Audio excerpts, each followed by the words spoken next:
In this lesson, we're going to look at some story problems involving markups and discounts and talk about how to calculate them.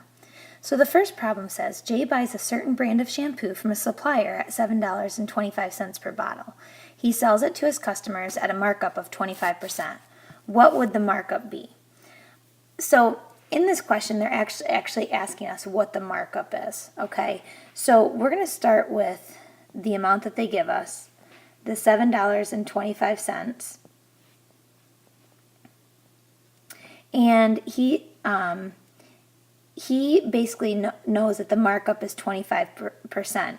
So basically what we need to know is what is 25% of $7.25. That's what we're really trying to figure out. And we've learned now that when you have percentages, you change them to a decimal, so 0.25. Of in math means times, and then $7.25. So we're basically doing the math problem, 0.25 times $7.25. So we just figured out that the markup is $1.81. Okay, so that's what the markup is. Now, if the question was asking us what the actual store will sell the bottle for, then what we would have to do is we would have to take the markup and we would have to add that to the original price. So we would do $7.25 and we would add $1.81. So $7.25 plus $1.81, and we would get the new price to be $9.06. Okay, so that would be the selling price.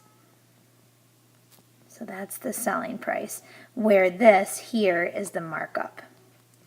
So again, this question was really just asking for the markup, so this is the answer.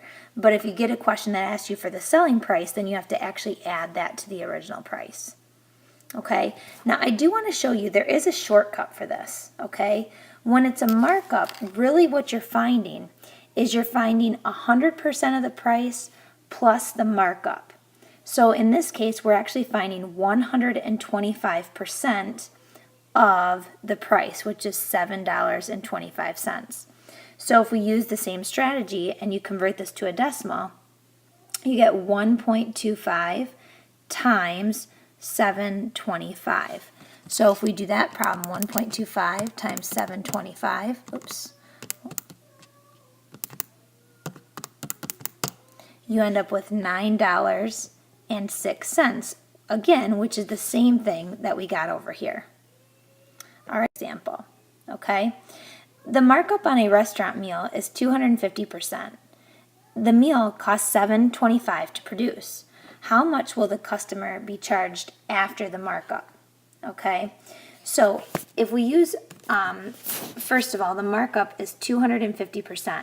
So what we want to do is we want to find what 250% of 725 is. Okay, so if we do that, we're going to change that to a decimal, so we get 2.5 of means times 725. So 2.5 times 725 gives us $18.13. So that's the markup. Okay, so now that we have the markup, we're going to take the original price, $7.25, and we're going to add the $18.13 markup. And we end up with $25.38 for the actual price of the meal at the restaurant. Okay, now again, if you use our shortcut, you take the percentage of the markup and you add that to the original 100% of the cost.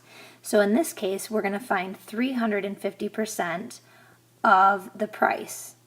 Okay, so translating that, that would be 3.5 as a decimal, of means times, and then we got $7.25.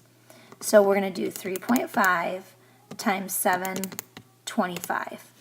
And you end up with $25.38, just like we did in the first strategy, but it was a lot shorter. The steps are shorter. So that's how you do markup. You add 100% to the...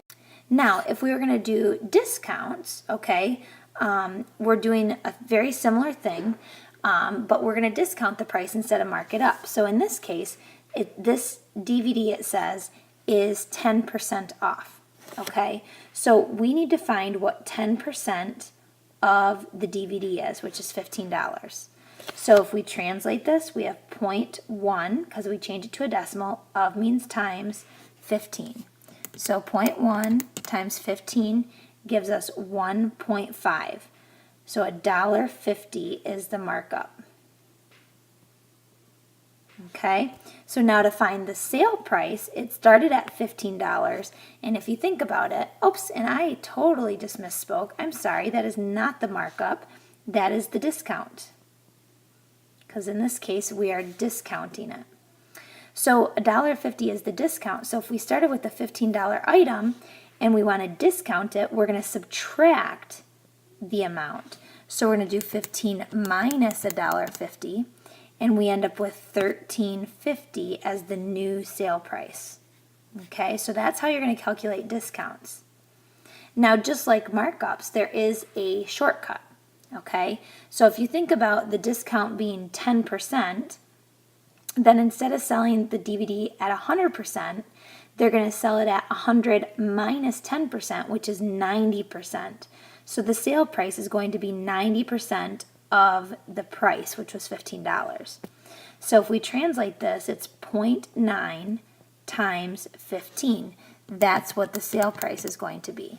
And when you do that again, you get $13.50, which is the same thing we got when we did it the first way. But notice it only took one step instead of two. All right, let's take a look at one more example then.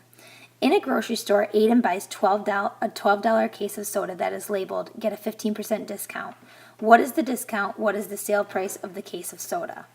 Okay, so first of all, we need to know what 15%, oops, I'm sorry, I did that wrong.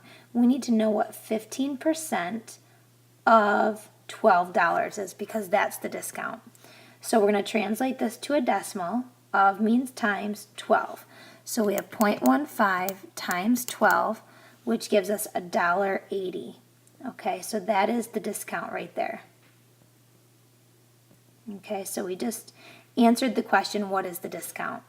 Now it says, what is the sale price? Okay, so the sale price is going to be 12 minus $1.80. So the sale price is going to be $10.20. Okay, and that is the sale price. Okay, now if the question was just asking for the sale price alone, we could have used our shortcut. And the shortcut, remember, is if it's a 15% discount, then rather than selling the soda at 100%, they're going to sell it at 100 minus 15%, which is 85%. So the sale price is only going to be 85%. So we need to know what 85% of 12 is. So if we translate this, it's 0.85 of means times 12. So 0.85 times 12, and we get $10.20 for the sale price. So again, it's a little bit of a shortcut that if you're just looking for the final price that you can use. In this question, they did want to know the discount also, so you would have had to do this first step regardless. So those are some examples of markup and discount.